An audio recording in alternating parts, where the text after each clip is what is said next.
आमदार सचिन कल्याण शेट्टी यांना जीवे मारण्याची धमकी देणाऱ्यांवर कडक कारवाई करण्यात यावी अशी मागणी अक्कलकोट मध्य मंडल अध्यक्ष प्रदीप पाटील यांनी पोलिसांकडे निवेदनाद्वारे केली आहे।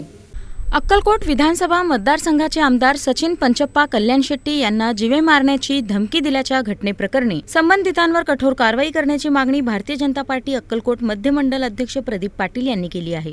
याबाबत त्यांनी पोलीस आयुक्त एम राजकुमार यांना निवेदन दिले। 7 ऑगस्ट रोजी आमदार कल्याण शेट्टी यांचे कुटुंबीय सोलापूर शहरात आले असताना महावीर चौक परिसरात 2 व्यक्तींनी त्यांच्या वाहन चालकासमोर आमदारांना जीवे मारण्याची धमकी दिल्याचा आरोप आहे। या घटनेमुळे आमदार तसेच त्यांच्या कुटुंबियांच्या सुरक्षेचा प्रश्न निर्माण झाला आहे। या प्रकरणी उच्चस्तरीय व निष्पक्ष चौकशी करून धमकी मागील सूत्रधारांचा शोध घ्यावा आणि दोषींवर कठोर कारवाई करावी अशी मागणी प्रदीप पाटील यांनी केली।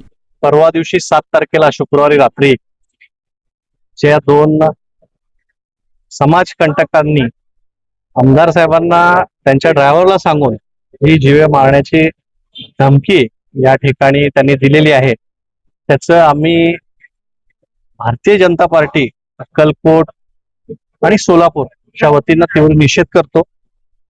आणि जे ते समाजकंटक आहेत, आम्ही आज साहेबांना निवेदन दिलंय।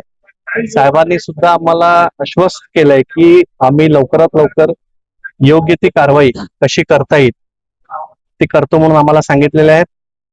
आम्ही या ठिकाणी आज सगळे नगरसेवक, जिल्हा परिषद सदस्य, पंचायत समिती सदस्य, आमचे सगळे प्रमुख पदाधिकारी, सगळे आमचे भारतीय जनता पार्टीचे कार्यकर्ते या ठिकाणी शांतीत आम्ही सगळेजण येऊन या ठिकाणी आज आयुक्त साहेबांना निवेदन दिलेलं आहे। त्याच्यानंतर आम्ही कलेक्टर साहेब आणि एसपी साहेबांना सुद्धा आम्ही निवेदन देणार आहे की लवकरात लवकर जे आरोपी आहेत त्यांच्यावर कार्यवाही व्हावी अशी आमची अपेक्षा आहे। आणि 100% साहेबांनी आता सांगितलेलं आहे की आम्ही लवकरात लवकर कार्य करून जे पण प्रोसिजर आहे ते लीगल प्रोसिजर आम्ही पूर्ण करू असं आम्हाला आश्वासित केलेलं आहे। तसेच भविष्यात अशा घटना घडू नयेत यासाठी प्रतिबंधात्मक उपाययोजना कराव्यात। आमदार कल्याण शेट्टी यांच्या सुरक्षेचा आढावा घेऊन आवश्यकतेनुसार अतिरिक्त पोलीस संरक्षण द्यावे अशी ही मागणी निवेदनातून करण्यात आली आहे।